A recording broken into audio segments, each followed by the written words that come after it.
All right. It is chilly out. Camera 1, camera 2. What's up, everybody?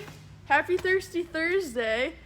Today we have Zach from Firelands Homebrew Club with us today, and he is going to talk a little bit about kegging because that's not Paula's in my area of expertise. You have to know your limits. You have to know your limits. So anyone that's interested in learning more about kegging, stick around. And then real quickly, I know that this has nothing to do with kegging at all, but our coupon code for the week is kombucha equipment and ingredients.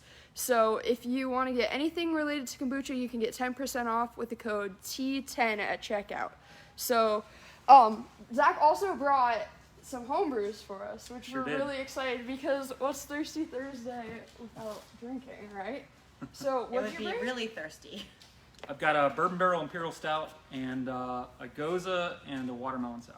We don't have to drink them all, but Woo! Well, I know what Paula wants to drink. I'm pretty sure. Oh, you do?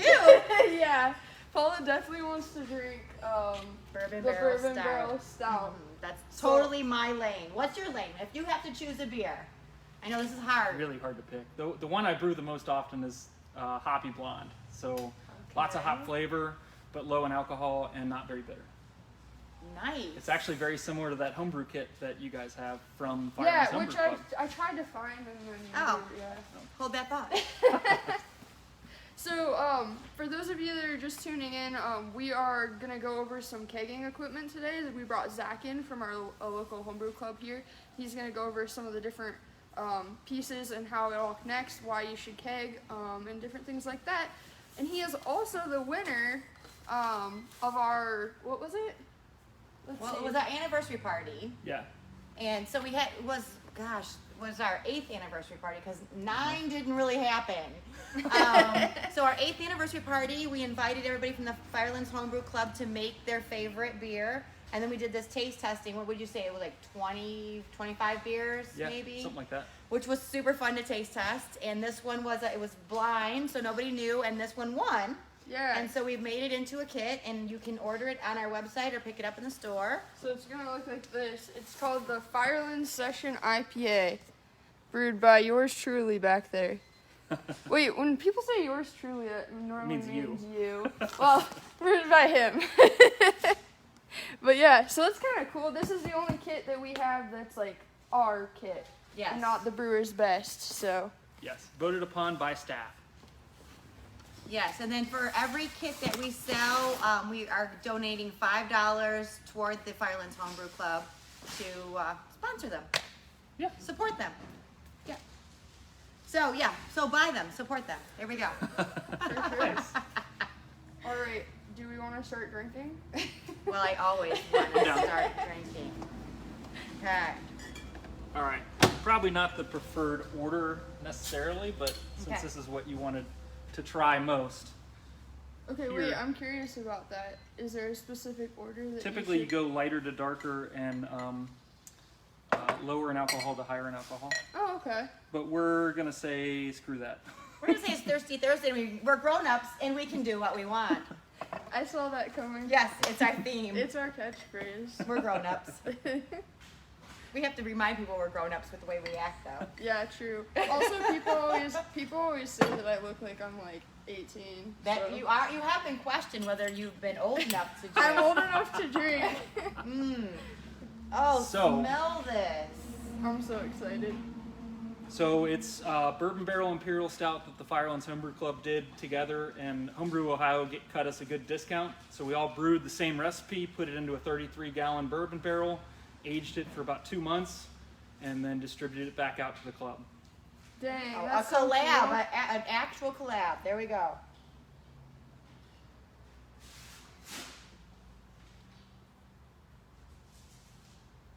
Dude.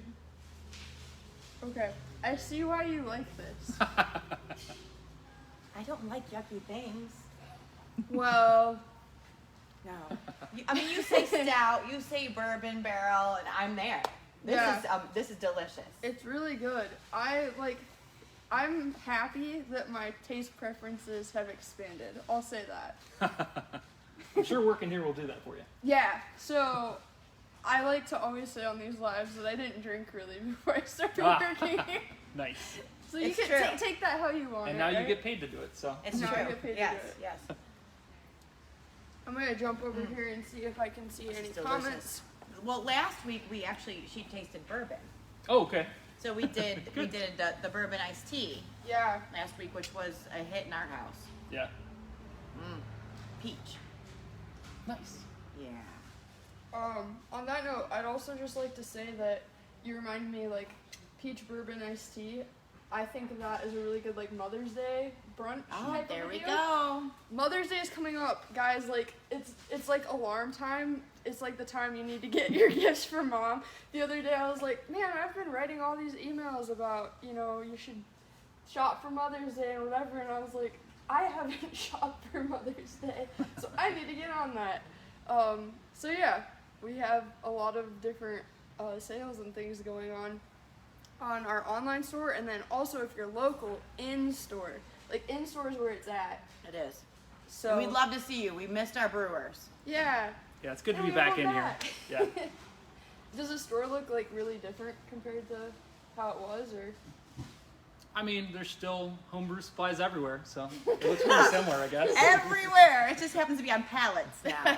Yeah. Yeah, it's kind of a brew house or a storehouse. It's the store and a warehouse together. It's a storehouse. A storehouse. I like it. I've always really liked when people call things emporiums. Like it just makes it sound like more magical. Like I just want to go into it. So we could be like We could be an emporium. Homebrew Ohio Emporium. All right. Kind of makes me think of Stephen King's Needful Things, though. So we're not going there. Okay. So I think the way that we're gonna do this, just so that everyone that's watching can see, is Paula and I are each gonna take a camera and kind of do some close-ups here while Zach talks about the different kegging pieces. Now, do you ever still bottle? Yeah, I do. Okay, So, and that's a why? convenient tradition or a convenient transition into why you might want to keg versus bottle. So, there are a number of advantages to kegging. So, one of the biggest is that it's way easier. So instead of having to sanitize a bottling bucket, 50 bottles, transfer equipment, that kind of thing, all you have to sanitize is your transfer equipment and then one big vessel. So it makes it a lot easier on you. You don't have to do all that manual labor of capping bottles and filling each bottle individually. You just hook up your transfer, start it going, and then let it sit. Like you can literally walk out the room and it'll keep doing it. So bottling day is 10 minutes instead of an hour. Yeah, it's Okay. really quick. Okay. Another advantage of kegging over bottling is that you can force carbonate. So forced carbonation is, so normally if you're bottle conditioning, you're adding in sugar, capping the bottles, and then you're waiting 2 weeks. And that 2 weeks is so that you can have that secondary fermentation to generate carbon dioxide.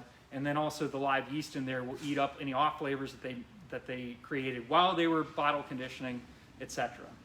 For kegging, you can actually hook up a keg to your CO2, jack up the pressure, shake it back and forth for 10 or 12 minutes, and there you go. You can drink your beer that day.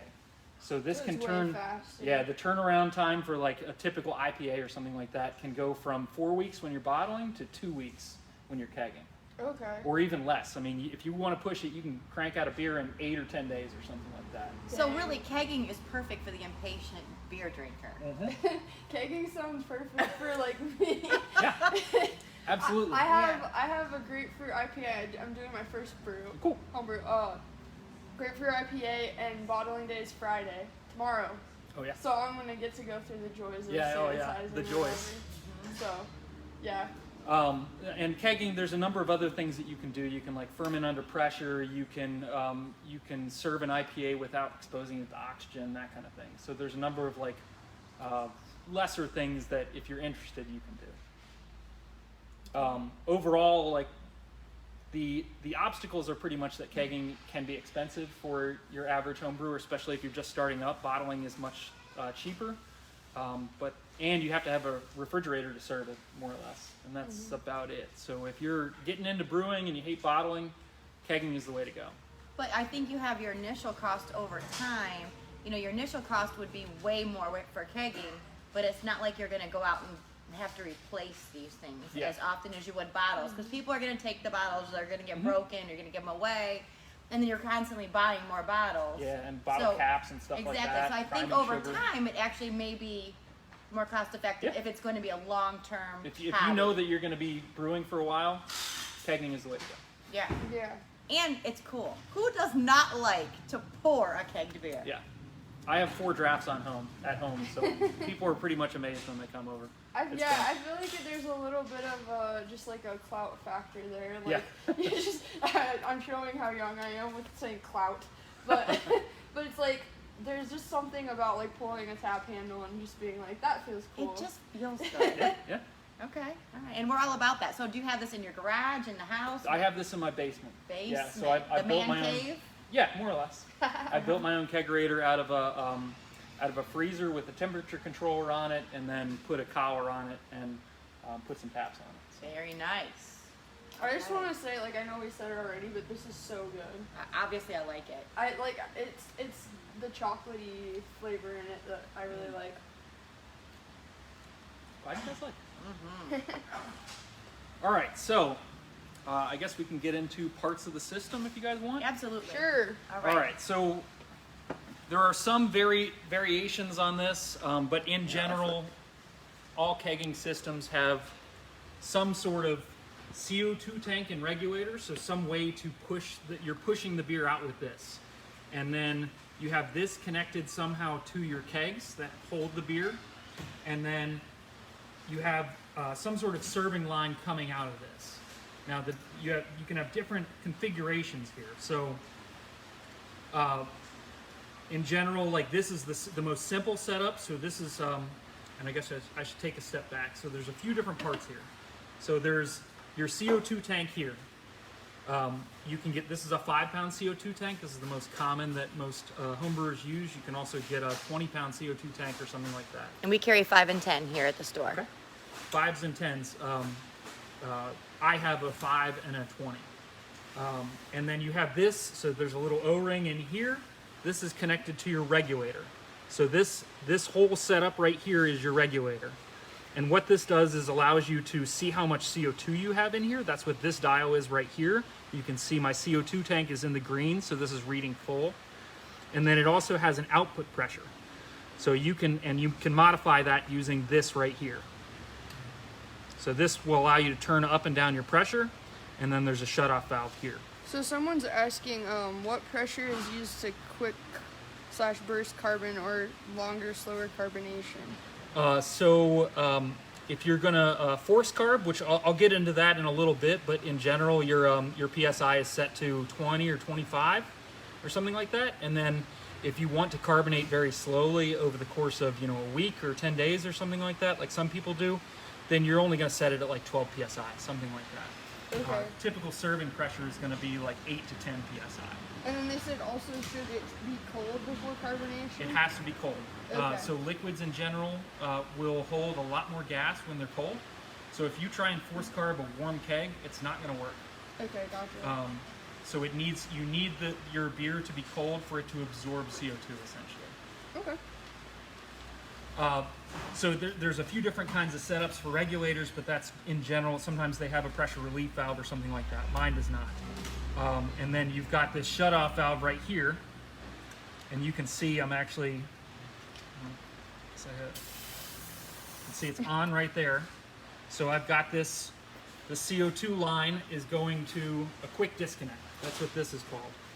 So this is just a plastic and metal fitting that has a valve in it that keeps it off. So right now I'm turning up the pressure here, set it up to about 10 PSI or so. And then you can see you can hear that there's nothing coming out. Whereas if I depress that pressure pin, now it's coming out. And if I turn that off, it's off. So then you're taking this quick disconnect and you're putting this on. So this is your typical ball lock keg. So this is what Pepsi used to distribute their soda in back in the day. And nowadays there's so many of these used on the secondary market that you can get them fairly cheap. And Homebrew Ohio has them for sale here. You can see that there's 2 posts. That's what these 2 things are. They look very similar, but they are not the same. One is labeled in right here, so this is your CO2 in, and one is labeled out. This is your beer line out. If you happen to put your gas line in on your beer line out, you'll get it on there, and then it's going to be real hard to get it off. Yeah. You also have this this access lid, and it has an integrated pressure relief valve here. So there's a little bit of pressure in there. You want to open it up, you got to pull that. I was pulling on it earlier and I didn't realize it was gonna do anything and I got scared. So once you release the pressure there, you can open it up, and this is a simple hinge. You just push it in, pull it out. So that's it. Then I should show you, there's a couple of important parts here. So not only do you have these two posts, so here's your liquid post. You can take this post off, and we'll take a look at what's inside of here.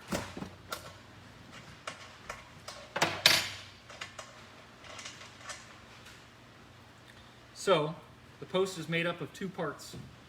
The post itself, and this is called a poppet valve. These two things in combination keep your beer from coming out or your gas from getting out. And then you also have a dip tube. So this right here is a dip tube. And that specifically is a gas dip tube.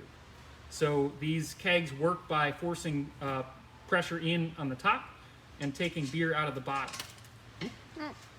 Dropping poppet valves. So on a side note, we do sell replacement poppets, replacement gaskets, any of these parts that you would need. You can order Any through of these Homebrew. parts that you drop and lose.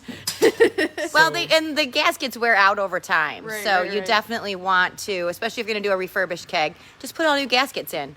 The O-rings don't cost much, but they're well worth it. You can see sometimes these are on there pretty tight, which is good. I just didn't want to knock over anyone's beer here. No party fouls here. Yeah, I already spilled a beer on the live before. So we can take, so I switched it around. This is now the liquid post, which you can see it's also got a poppet in there, and it looks very similar. But importantly, so the tip might be kind of stuck in there.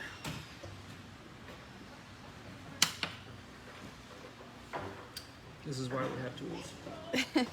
Awesome. There we Oh go. boy, that's quite different. So Yeah. this is your keg dip tube. So this goes down to the bottom of the keg, and so the CO2 is being pushed in on the top, and then this draws beer from the bottom of it. Nice. So those are your basic parts of a keg. It's also important to note that so there's a total of 5 different gaskets that are replaceable here, and I'm sure Homebrew Ohio has something similar to this. Yeah. Actually, I am missing a couple of pieces, but there should be 5 O-ring. The full O-ring replacement kit for a kegging setup has 5. And how often do you want to replace those? Really, if you replace it when you first get the keg, you probably don't ever need to replace it again. If you keep up pretty good with your maintenance Okay. and keep your. So another thing to do is to keep your O-rings lubricated. So you can use something like this. This is called Keg Lube. This is just a food-safe grease that you can grease up all your O-rings with. So that's a good way to keep your O-rings from dry rotting, and also will allow you to prevent leaks and stuff like that. So if you end up hooking up all your CO2 lines and stuff like that, and you hear a hissing, there's 2 different, well, the first way to do it, to diagnose it anyway, let me put this back together. We'll see if this seals up all right, or if I screwed up something. So you can hear that the gas is on, and I just connected the gas, and I'm not sure that it's, of course, when I want it to leak, it's not leaking. Well, we don't want them to leak. Oh, here you go. Yeah, so you I don't know can if you can kinda- hear Yep. it. There's Very a little bit of faintly hear hissing, it. which I think we already lost pressure probably. Let me show you this real quick. So most homebrewers should have some sort of star sand in a bottle, your sanitizing spray. This is also useful in diagnosing leaks. So, Oh, because the bubbles, huh? yep. See if we can get it to work. I don't think it's leaking anymore. Anyway, if you happen to have a leak and you spray it with this, you end up seeing bubbles that are on there. You see that? Yeah. I'm kind of just making it do it with the pressure relief valve, but it will end up bubbling wherever it's leaking. So that's a useful thing. So those are your typical parts of a keg. And then on the other side, we're going to have, we have to get the beer out of there somewhere. So That's the good part. Exactly. we have another quick disconnect here. They're color coded for pin locks and ball locks actually. So this is your gas, this is your liquid. I remember gray gas. That's how I do it in my head. Oh, Gray, smart. gray means gas. Obviously, the other's Black liquid. means beer. Black is beer. Yeah. So you just connect this the same way, and then what you end up having is this line will go to one of two different things. You can, if you're serving at a party or something like that, you might have this, or you might recognize this from going to college or something like that. This is what we call a Cobra tap. So this is your very simple tap that if you don't have a kegerator, or if you just want to stick this whole setup in a fridge, you can serve out of this Cobra tap. And I think on Homebrew Ohio, it's called a picnic tap. Yeah, picnic tap is another Okay. one, because you can serve it at picnics. Yep. Your other option is something kind of like this. So this is what I have, and most people who are making kegerators have some sort of setup like this. So typically there's going to be some sort of hose barb here. So you have your beer quick disconnect line going out here and then going into a barb here. This part right here is called a shank. So, and you can get these in different lengths. So this is a pretty short one, but you can get a 4-inch one if you need to go through a pretty thick wall, or you can get one that's only that big if you need to just go through a piece of board or something like that. This part right here is called a faucet. Most of you might call that a tap, but we call that a faucet technically. And there's actually a special wrench here that you can take the faucet off. Let's see how hard it is to get this off. It's a lot. There we go. That's easy. So you can see here's your shank right there, and here's your faucet. So we have faucets that are forward and back as far as Forward opening. sealing? Yes. Yeah, so forward sealing are like the nicer ones. So like Perlick taps, which is a brand name that's very nice. It's a little bit pricier, but that's what I have on my kegerator. Forward sealing means that they seal in the forward direction as well as they all seal going back, but forward sealing they also seal going that way, which helps them have a longer life. Gotcha. What else? We can take a break for another beer if you guys want. Well, I'm Yes, always let's in do for a that. beer break. Okay, so we did have a question, and I don't even know how to turn the camera around. So I have to give the camera back. So we had a question on do we, as Homebrew Ohio, do we test our kegs for leakage when they're used? And what I can tell our customers or our brewers is that actually they are pressure tested in the facility before we get them. So like when we order a pallet of used kegs, and usually we get a whole truckload of used kegs, but when we do that, it takes us months to get them because they actually pressure test them, each one of them. So that's why when Zach pulled on this, it already had pressure in it because it had already been pressure tested. But we do recommend that you change out all of the gaskets because we don't know how long they sat there before they were pressure tested. Yeah, it's true. So it's just a good idea. It's a rule of thumb. Why lose a whole CO2 tank on this? Just change it for a couple bucks. So yes, they are already pressurized. I took care of mine early I know. on. I know. I was just trying to keep track of whose glasses are who. I'm gonna just be in a really good mood for my hair appointment this afternoon. She's gonna be like, "Wow, you're really nice today." 2 more notes on buying used kegs, because it can be a little bit intimidating and it's not a great thought. You can buy new kegs as well, but they tend to be a lot more expensive. They really are pricey. I don't have any new kegs because buying used kegs is pretty standard. It's also what I would say, like really environmentally friendly to Yeah, buy to used reuse it. kegs Yeah. instead of just getting new. So there's one thing that you can do just to make sure is if you're in the store here, you can always pressure test it by just pulling on the pressure relief valve. If you don't hear a hiss, that indicates that it's not sealing. And so, you just don't want that one. The other thing is too, you might want to get a new set of O-rings because even if it holds pressure, you can see there's a O-ring on the outside of the post here and the outside of the post here. And those will not be pressure tested. I mean, technically, because in order for them to be pressure tested, you have to hook them up to a quick disconnect or something like that. And these are also exposed to the air. So these can dry rot first. And so you end up having a keg that seems like it's good and all, and then when you try and hook up something, it'll end up leaking.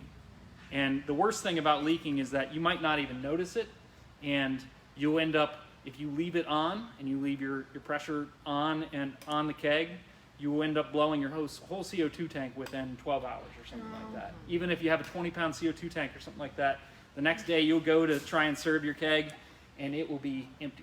And we are not about disappointing beer. Yeah, that would be so sad. Yeah, so what are we drinking this time? So, this is a traditional Goza. So this is a German sour beer that's fermented. So it's fermented not only with your typical brewer's yeast. This uses US-05, but this also has lactobacillus in it.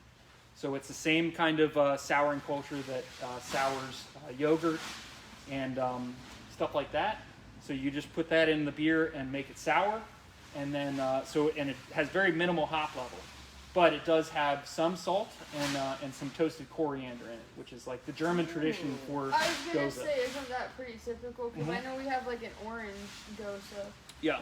So the typical, so what makes a Goza different from say a Berliner Weiss is typically you're adding in some salt and you're adding in some coriander. It's weird because it smells so different than any other beer that I've smelled. Yeah. Do you, like, it doesn't smell hoppy at all or anything like that. No, but this is, to me, clean and fresh, and it's refreshing. Sour. Look at your face. I didn't think it was that sour. You didn't think it was that sour? No. No, they definitely get more sour. They than get this. way more than this. This, I think, is more refreshing than the pucker power I've had on some. I don't know. This is pretty, for whatever reason, it seems sour to me today. I'll tell you what though, I like this a lot better than that lemon sour that we tried. Oh. That was not my favorite. It was a little rough. It was a little rough. It was a little rough. Did you guys pretend to like it for the camera, or? She doesn't pretend at all. Oh, okay. No, there That's is good. nothing pretend about her, and I would just be like, I'm good. Yeah, well, okay, you can always. I don't think I would yell I hate it, but I think I would just not finish it, Yeah. and it would be obvious. Yeah, you can always tell if Paul doesn't like something by how full her glass is. Yeah, that's fair. Because, like, for me, if something's in my hand, I'm drinking it, whether I like it or not, but it's just because Yeah, but you would just say. Yeah, but with the lemon sour, I said, this is okay, and then later on in the lab, I'm like, there's something like, I said there's some off taste about this. I said it's like soap or something. Yeah, she called it soap. And then That's a valid descriptor. I didn't like it. Yeah. And you can see I have this bottled, and one thing about sour beers is that they typically age okay. So this beer will be good for a few years in the bottle.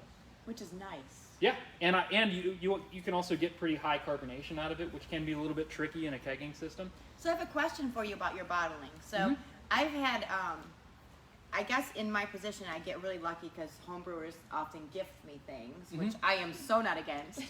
So, but a lot of the homebrewers, when I get something like this, will use wax Oh yeah. on the bottle.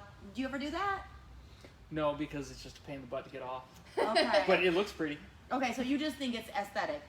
Yeah, I mean, I think it will slow oxygen ingress into the beer. So if you want to store a beer for like 10 or 15 years or something like that, then I might consider it. Okay. And it just adds to the wow factor, really. You know, Yeah. If I'm you're giving always it away impressed. as gifts and stuff like that. Yes. It's very nice. So, Okay. so you'll have to tune in. We're gonna have a live coming up where we try our hand at the We've wax. not waxed Okay, anything cool. I haven't before, tried it either, so. Yeah, and That's we're cool. not doing it in advance. We're just definitely- going to. we're just doing it live. Yeah. So we did bottle a bunch of really very nice wine, and we're gonna do it's it so on the good. wine bottle. Nice. Yeah. Well, don't say nice yet. Well, yeah. It should be entertaining at least. Yeah, it'll be entertaining. That's the right word. Yeah, because we do dumb things. Don't we all? we were trying to do the PVC.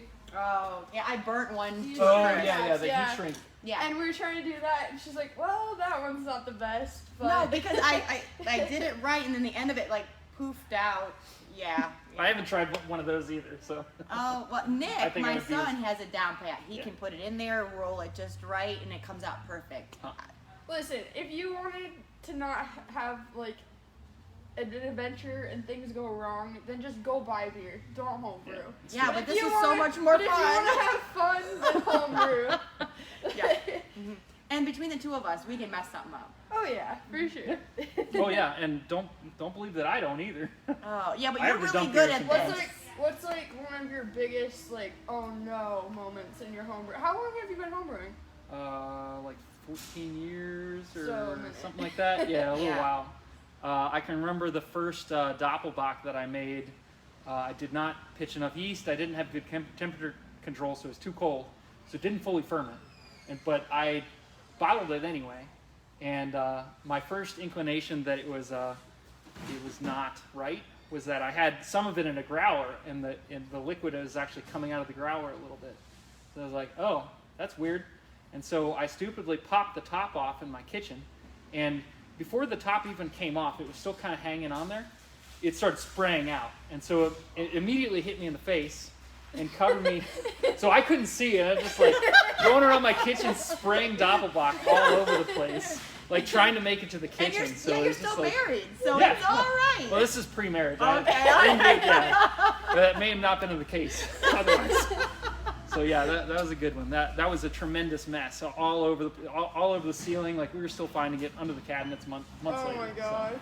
yeah, it That's happens. crazy. When I was younger, I was helping my mom make cookies, and I knocked a bottle of oil like over onto the floor, and it was the same type of deal. Like months later, Yeah. you find a patch and like slip on it. But the beer sounds worse because it sounds like it would be on the Oh, it was ceiling everywhere. or Yeah, because something. it was like beyond carbonated. It was Yeah, probably yeah, like yeah. 5 volumes of CO2 or something. So it wasn't even salvageable.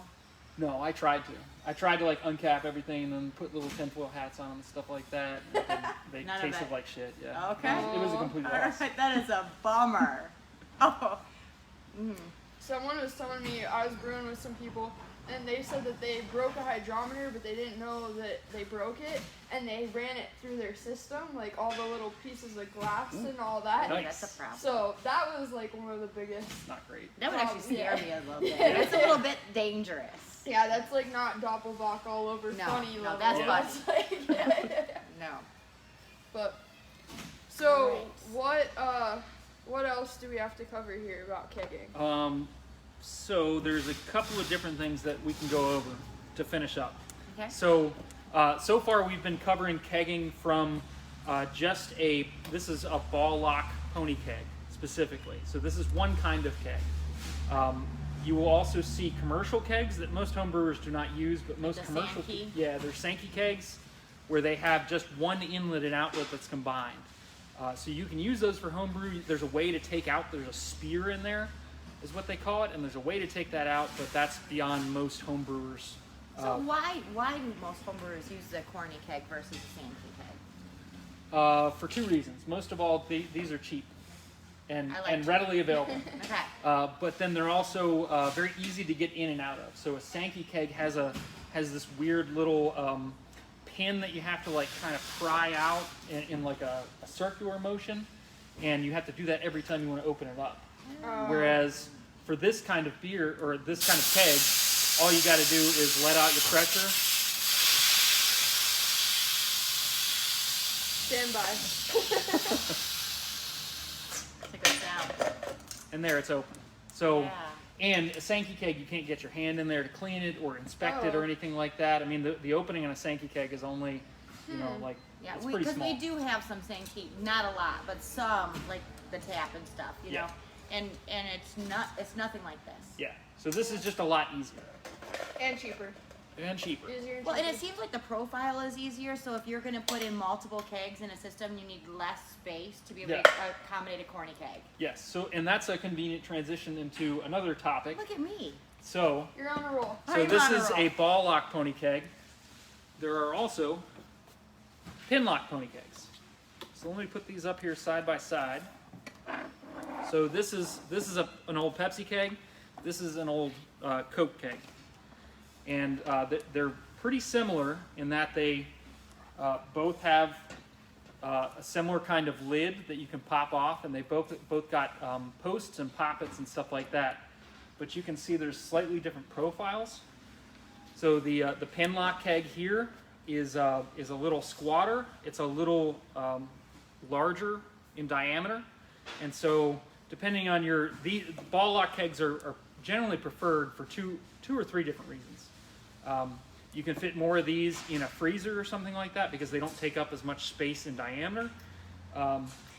They have a pressure relief valve, which, as you can see, most Pinlocks do not have a pressure relief valve. You can retrofit these with a pressure relief valve or a new lid, but otherwise you're stuck with doing. I mean, there's a cheating way to do it, which I don't. Yeah, I was gonna say, how's that work? So if you need to relieve the pressure, some of them have a special pressure relief valve that you need a key for, but then you can also use a literal key and then depress the gas valve like that, which I don't think I have any gas in this right now. But if you take a key or a screwdriver or something like that, you can press down on your gas valve and release the pressure that way.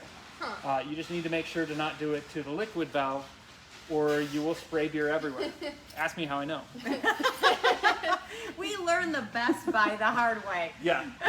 But otherwise, these are very similar. They do use different quick disconnects. So you can see these are your two quick disconnects. They're slightly different sizes, and you can also see that the posts have little pins in them. So if you look, I don't know if you guys can see that well, but there's little protrusions on the posts that will only allow you to hook up either. You can't mess this up as far as hooking up gas or beer, because the gas has two little pins on the post, and the beer has three. So that's different than this. That's the pin lock. Yes. Yeah. So that's one advantage of the pin lock versus Yes, you this can't, one you is can't that mess you it can't up. mess it Yeah, up. Yeah. that's true. So when you do your disconnects, and I only know this because I order stuff, but we have an MFL and we have a barbed. Which is your preference? Because I can do the MFL with a swivel, which becomes a barbed, obviously, and then you have your barbed. Yeah, and we can show that difference. That's one of each right there. Right. So the MFL is the one with all the screw things, and then the barbed already obviously is barbed. So you don't have to do a swivel with it and a nut. Yes. So there are advantages and disadvantages of both. I use MFL and a swivel because it allows me to interchange things. So if I want to, because I don't have many pin kegs, but pin lock kegs I do occasionally put on tap. And so I can easily use the swivel to take it off of a ball valve quick disconnect and put on a pin lock quick disconnect. That makes sense.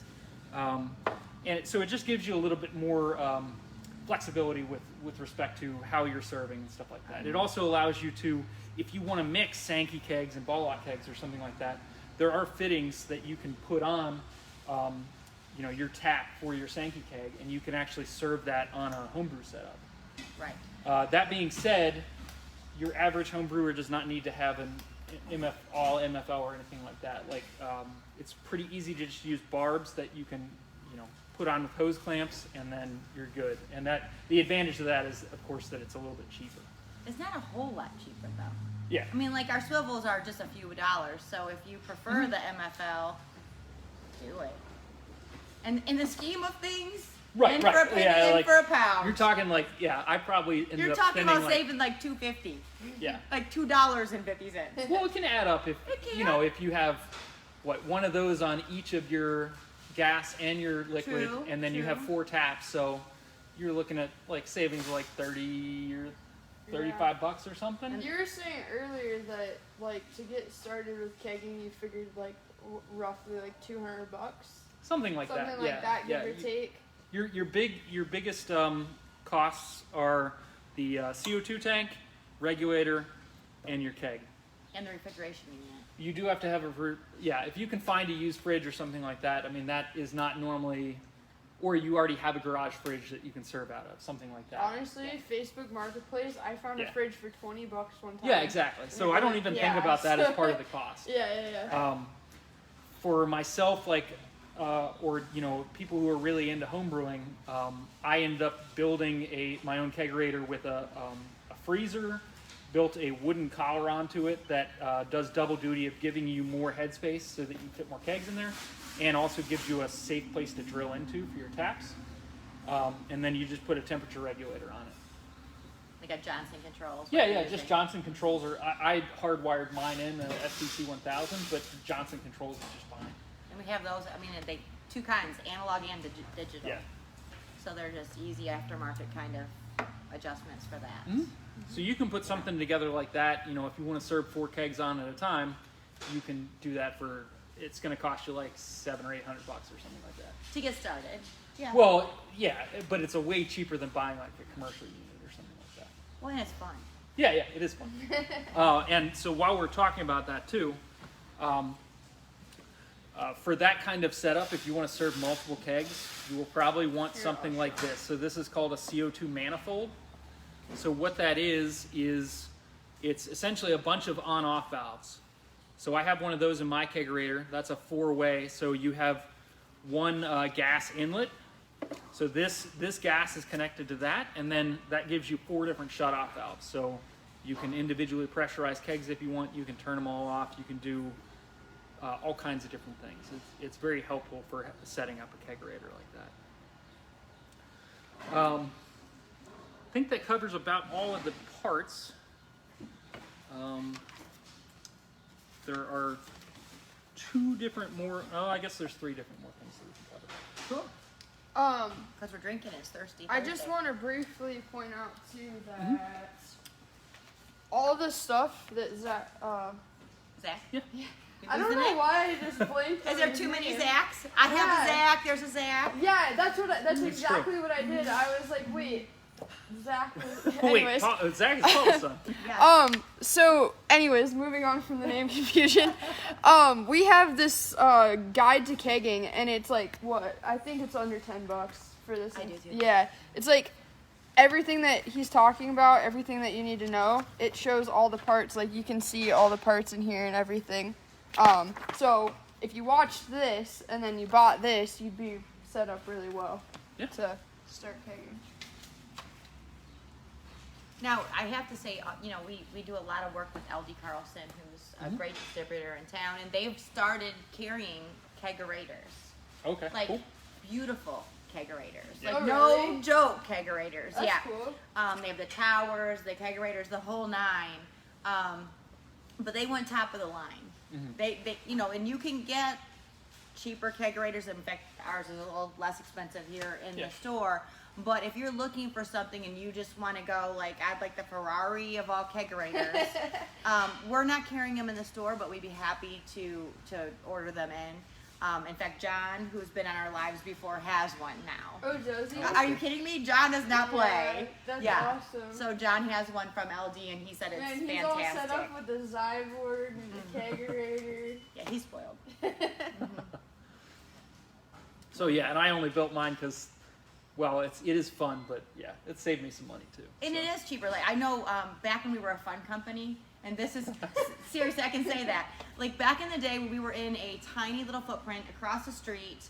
We're so I fun. think our whole setup was 2,000 square feet, maybe. Like, the whole thing. Yeah. And we had drunk Fridays.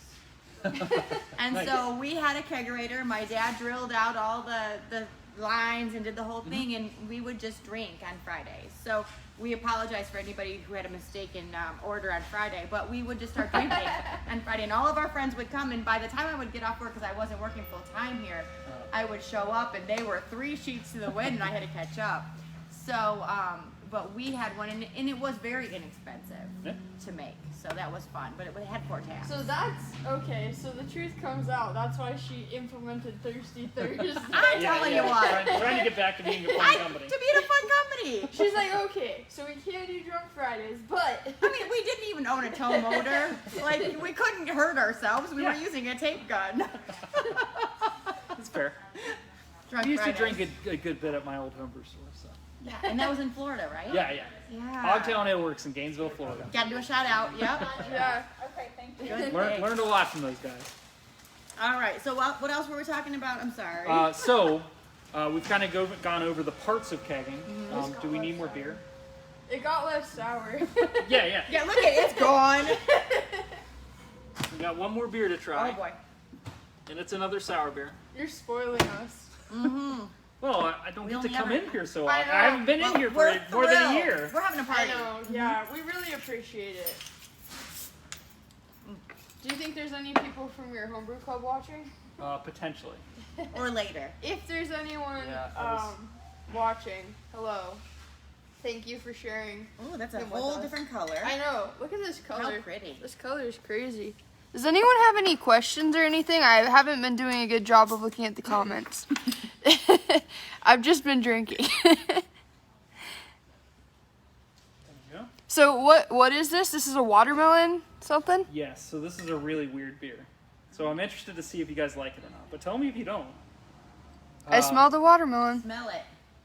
So, this is a long-term sour beer. So I think I brewed this in Long-term. 2018 or something like that. Ooh, This is a pre-COVID beer. Yeah. Dang. Yeah. So it aged for a while. It was just like aged with a mixed culture. So it not only did it have lactobacillus, but it had pediococcus, it had Brettanomyces. So other stuff that takes a long time to ferment, but can create some new interesting flavors. It smells weird, not gonna lie. Yeah. So the smell is partially from those weird bacteria and yeast and stuff like that. But then also, this is dry hopped. So it got a watermelon syrup that I made. So I actually juiced 6 big watermelons and then boiled it down into a That's syrup, crazy. and then fermented that out. Props right there. And then dry hopped it with Huel melon and El Dorado. So that's some of the aroma and some of the weirdness. Mm-hmm. And so the color is actually not from the watermelon, because watermelon color, as it turns out, drops out. All the red Yeah. comes out. I'm Yeah. sure. So it's got hibiscus in it too. Oh, okay. Oh, that. So that's what the Okay. that gives okay. it some flavor and aroma, but mostly that, a nice color. It's funny beautiful, because actually. I used to live in Hawaii, so there's like hibiscus all over. And Yeah. now that you say that, I'm like, that is kind of, I maybe get a little bit Mhm. of that. Okay, I'm trying it.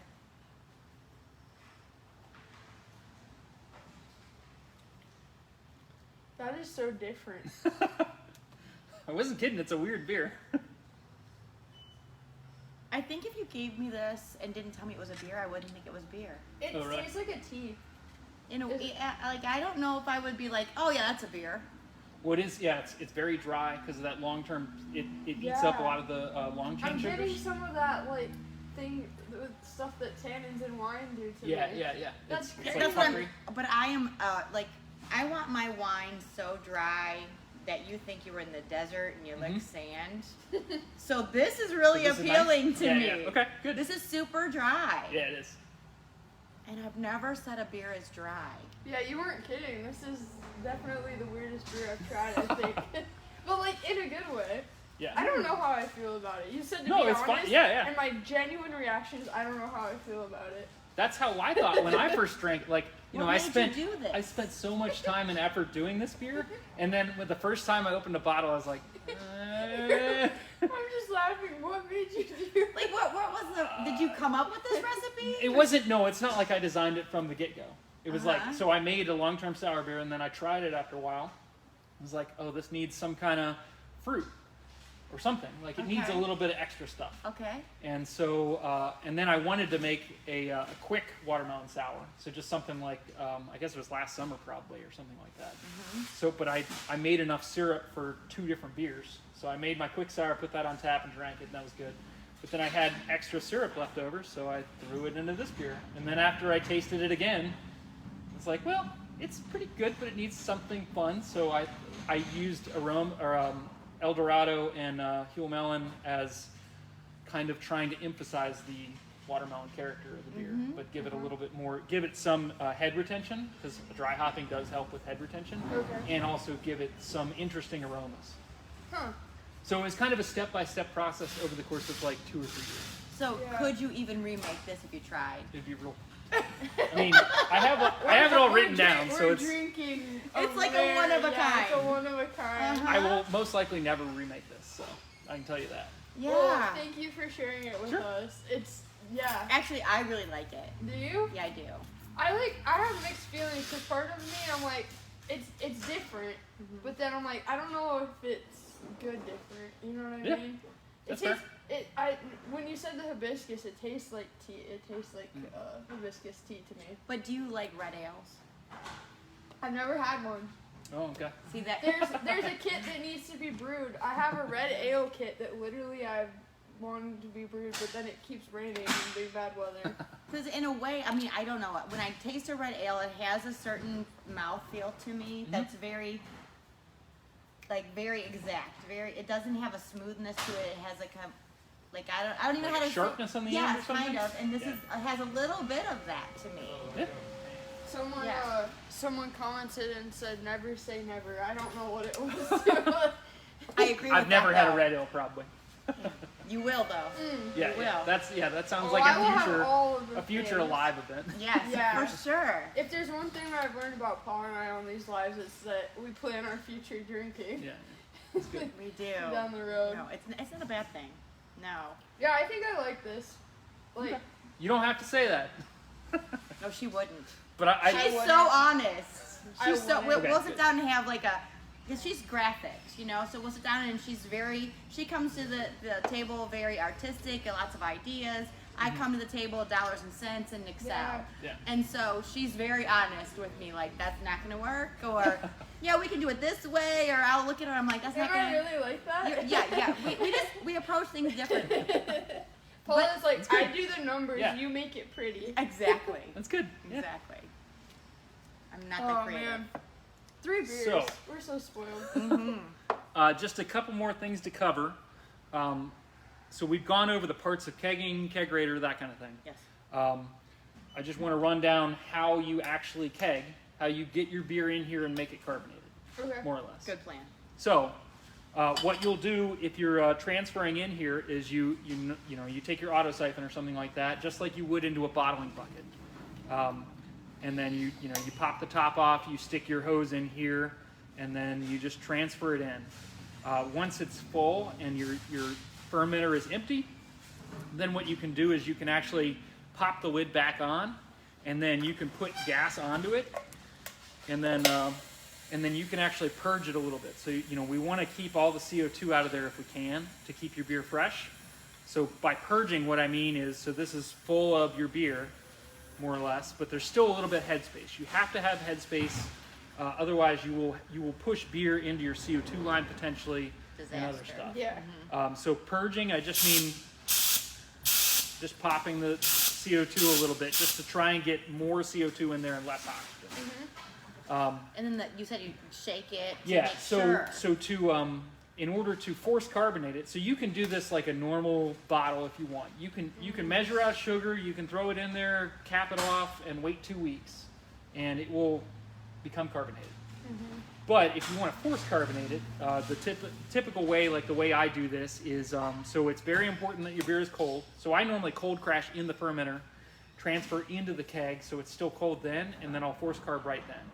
So after you purge it, what you'll do is you'll turn up your dial here up to I hit 20 psi normally, and then you take your keg and you stick it on the floor or in a rocking chair or something like that. Anywhere that's because you're going to be rocking it for a while, and you don't want to be doing this. Like you will tire yourself out very quickly. So I follow someone that lives on a 2nd floor apartment, and her one of her best friends lives on the apartment under her, and she was like, I always knew when she was like trying to like do something with her kegs because she was rolling it on the floor.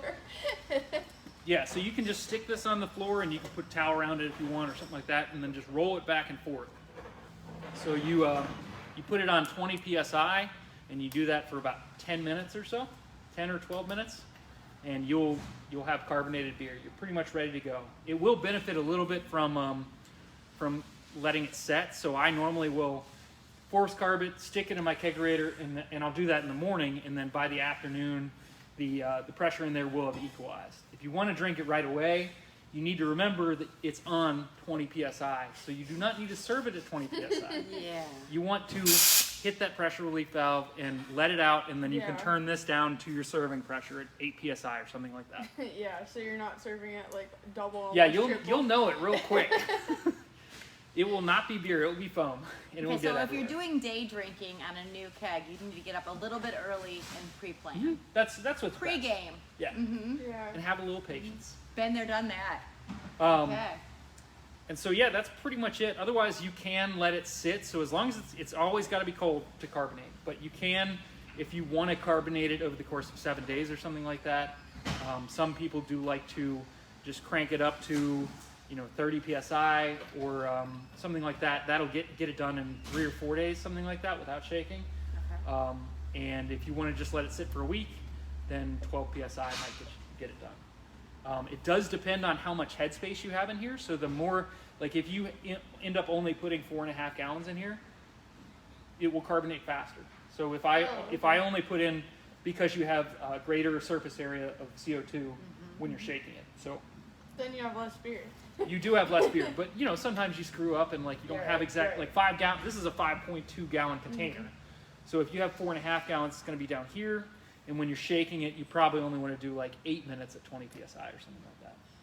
That makes sense. But that's the kind of thing that, we're getting into minutia here. Like that's kind of a guess and check thing. Right. And you can always, if you undercarbonate it, you can always put a little more into it. And if you undercarbonate it, it's kind of annoying, but pretty much you turn off the pressure to it and then let all the CO2 out, and you have to do that a few times.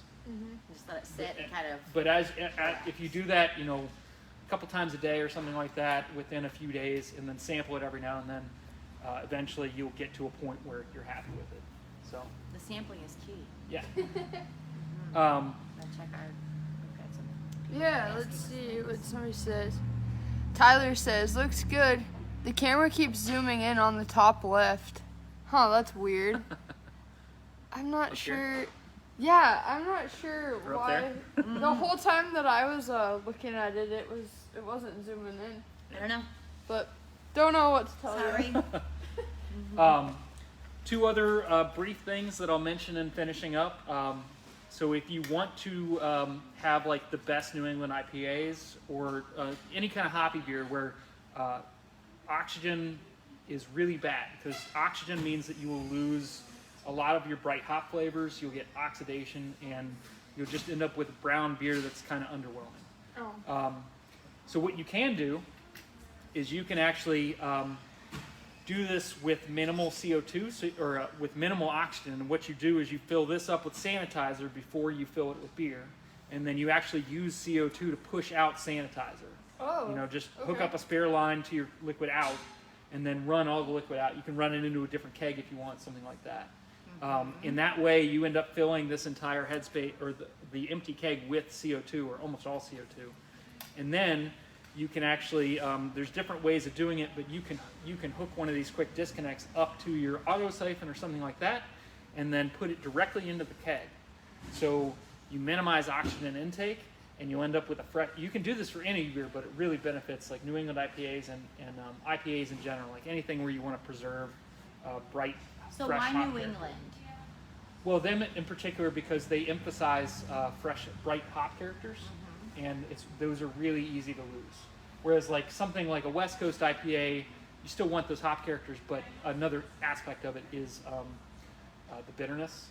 And like an East Coast IPA, you have crystal malt in there, and you have some other things that are like sweet that a little bit of oxidation isn't as noticeable. So you're saying they're just a little bit more hardy than I think of New England now as maybe like a Pinot Noir, where you have to be so careful and delicate Yeah. with it, Yeah. and you need to really preserve the structure, because I'm the wino here, and Yeah. so I'm thinking New England IPA is like that, where you need to be just a little bit more careful and don't splash that baby around. Yeah. If you want to make the best New England IPA, you need to be very careful about oxygen. Okay. And you Was can't. the New England IPA, is that what you call it, orange juice beer? Yeah, yeah, I do. I call it orange juice Well, beer. they call them juicy IPAs too. Yeah, yeah. For that same reason. So that's another advantage of kegging. And then one last thing that I will mention that's a very niche thing that most people don't do, but I've done it, so I'll show you. You can also ferment under pressure, which is what some commercial breweries do. And what that means is, so you're actually, instead of just having an airlock on there and you're fermenting under like essentially the same pressure as the natural environment, you can actually make a setup like this. So this whole setup right here is called a spunding valve. But all this is it's a pressure gauge and a pressure relief valve. So you can hook this up to a quick disconnect here, and I can set this to say 15 psi or something like that. And I can do things like, so fermenting under pressure tends to suppress ester formation and phenol formation and stuff like that. So you can make a lager at room temperature if you want. Whoa. So That's big. Yeah. So you don't have to have a fridge to ferment your lager. You can actually hook something like this up and ferment in a keg. Just because of the pressure. Yeah, having it at 15 psi will suppress the esters and mimic a lager fermentation without keeping it at 50 degrees. And you can also do it in, a week or two. Oh, that's super cool. So you can speed it up. So I don't do this too often, but it's just kind of a fun thing. I had no idea. I don't know that there are commercial availability of spunding valves themselves, but there's plans that you can find online, and I'm sure Homebrew Ohio has some of the parts. These are typical like CO2 type parts. And we'll just call Zach. Yeah, there's that too. That's really cool though, because lagering is complicated. Yeah. So that's just another fun thing that you can do if you have a kegging setup. Very cool. Cool. All Well, right. thank you very much for coming in. We really Sure thing. appreciate it. I hope that our viewers learned something. I know that I did. And I got to drink 3 beers, so I'm not mad about it. Yeah. If you are in the area, we're Firelands Homebrew Club, and we're on Facebook. It's just Firelands Homebrew Club. You can look us up. We're also at firelandshombrewclub@gmail.com, and then we also have some pamphlets here in the store too, so you can grab that and look us up if you want to get together and brew some beer. These guys are Some really great. good beer. Yeah. Thanks everybody for tuning in, and we will talk to you next Thursday for the next Thirsty Thursday. Goodbye.